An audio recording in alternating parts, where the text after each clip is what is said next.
The 2025 Emilia-Romagna Formula 1 Grand Prix is done and dusted, and I thought it's going to be 4 in a row for Oscar Piastri, but in the end it was just not meant to be for him. Max Verstappen showing exactly why he's the 4-time world champion, and without further ado, let's just get into it.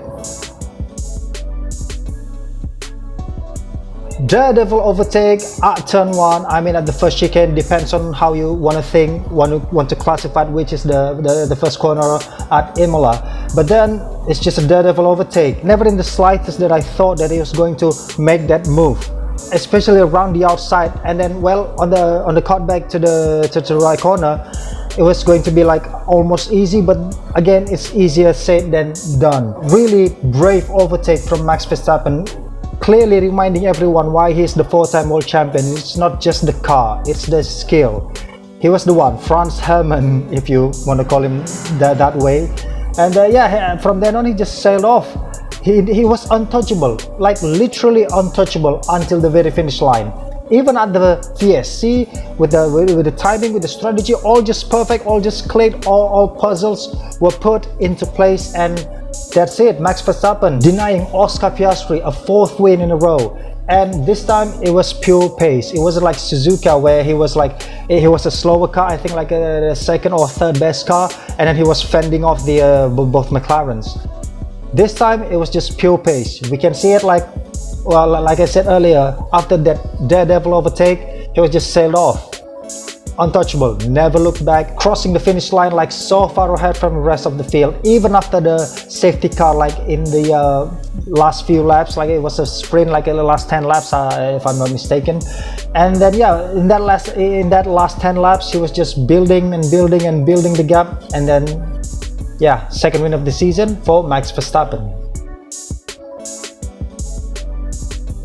So this is what I like about Oscar Piastri. He really does have this champion mentality. Not every driver has this. Some of the driver, they will like drive as fast as you can, not really considering any other circumstances. But Oscar Piastri, when things are not going his way, he just uses his head.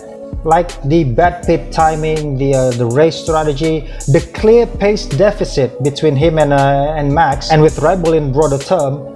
And yeah, the safety car also, the timing of the safety car, and yeah, he used his head and brought home some valuable championship points. These 15 points that he got, finishing P3 despite starting on pole position, is going to be very valuable by the end of the championship if he won, like, for example, just by 2 points, 3 points, if he really did win the championship by the end of the season. This is just a really mature champion of a drive from Oscar Piastri, and I'm really looking forward to see how he will perform at Monaco.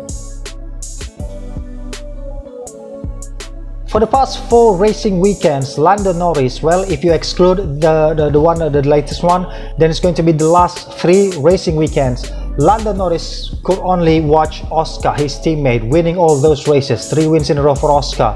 And Lando, he couldn't put together a neat weekend. It was just a messy weekend for Lando.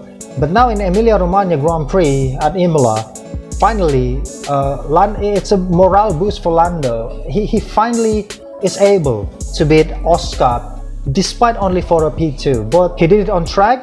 He did not ask the team to do a switch or a swap. It was just a pure pace from Lando by the end of the race.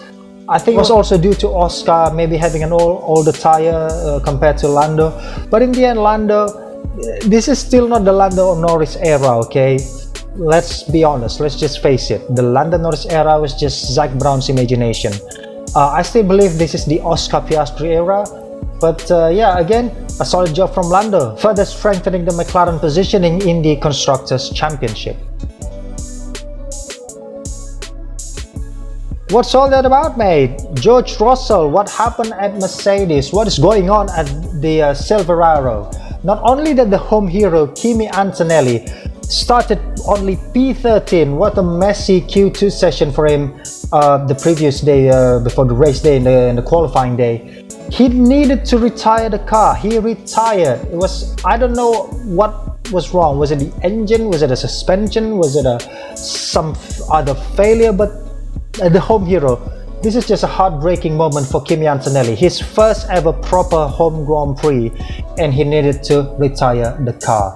And not only that, George Russell, despite a brilliant P3 in the qualifying session, he couldn't transform it into yet another top 5 finish. A mere P7 on the finish line. It's a really messy execution from Mercedes. The timing of the pit stop, how the W, whatever, I don't even know the code anymore. Just chewing the tire, making George unable to find a really comfortable, or let's just say a soft spot from the car. No pace at all throughout the race. And even George himself said that in the post-race interview, where he clearly admitted that it's just no pace at all. He didn't know what went wrong. Clearly that the team will need to review it all night long. I have genuinely lost count on how many times already in this season I talked about Williams. But boy, that Williams is just a rocket ship around Imola. Well, not necessarily a rocket ship that can beat the likes of Red Bull and McLaren, but according to Alex Albon himself in the post-race interview, the car actually did have the pace to fight with the McLarens.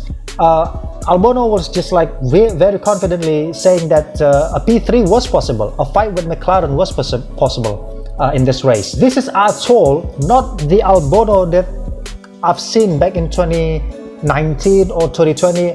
I know for the fact that I did not watch F1 back then, 2019 and 2020, but we have tons of highlights, and this type of racecraft, I have never seen this from Albon. The way he was so aggressive yesterday, well, yeah, by the time I taped this one, it was the race was yesterday. How he his wheel-to-wheel combat with Charles Leclerc. Again, he was fighting with the Ferraris, not just Charles Leclerc, but it was also with Lewis Hamilton. In the end, a back-to-back P5 for the Williams, man. This is something that none of us could ever have predicted at the start of the season.